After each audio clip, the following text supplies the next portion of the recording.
मकड़ा मदन मोहन तरुण के द्वारा रचित एवं उन्हीं के द्वारा पठित।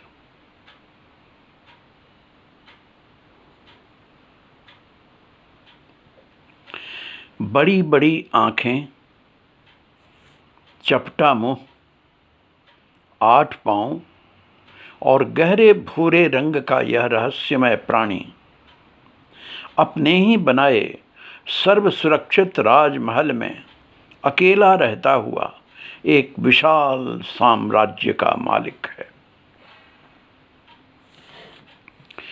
जब कभी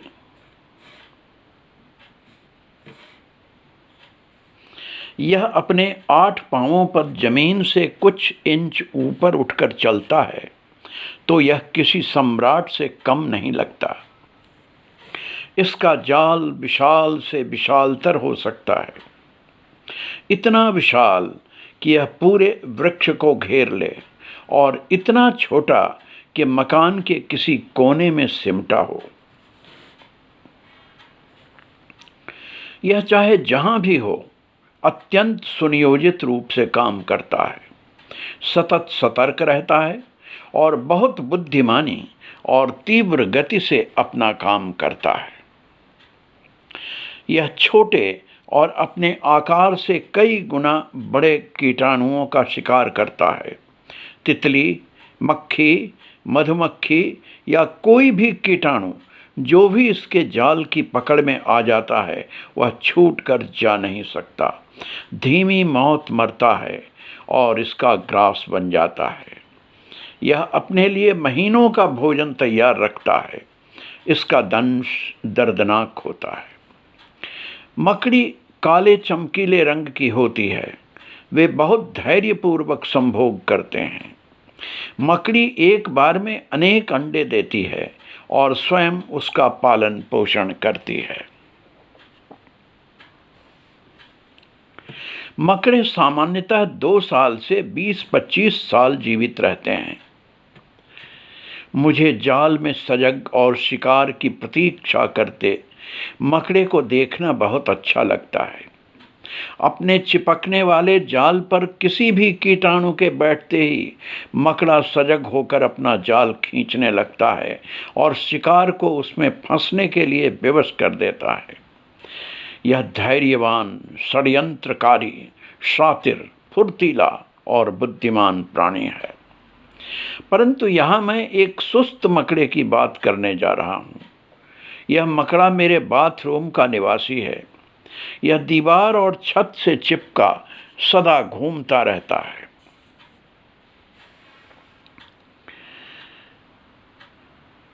परंतु इसने अपना जालदार आवास कभी नहीं बनाया। यह आवारा घूमता चलता है। उस दिन सवेरे सवेरे मैं वॉश बेसिन के पास खड़ा ब्रश करने की तैयारी कर रहा था। पानी का एक कुल्ला जैसे ही मैंने बेसिन में डाला कि उस मकड़े को बेसिन की चिकनी सतह से तेजी से ऊपर आने का प्रयास करते देखा। इसके 2 पांव पानी में भीग गए थे। वे सतह से सट जाते और उसे ऊपर बढ़ने नहीं देते। मैं सोच रहा था इसकी मदद करूं तो कैसे करूं, हाथ से इसे छू नहीं सकता। बचपन में दादी कहा करती थी, मकड़ा शरीर से जहाँ चिपक जाता है वहाँ जख्म हो जाता है। मुझे यह बात याद थी। मैंने मोटे कागज़ का एक टुकड़ा लिया और जैसे ही उसे नीचे से धक्का देना चाहा कि वह कागज़ से पूरी तरह लिपट गया। मैंने उसे उठाकर धीरे से नीचे रख दिया। वह वहाँ से दूर जाने की चेष्टा करने लगा।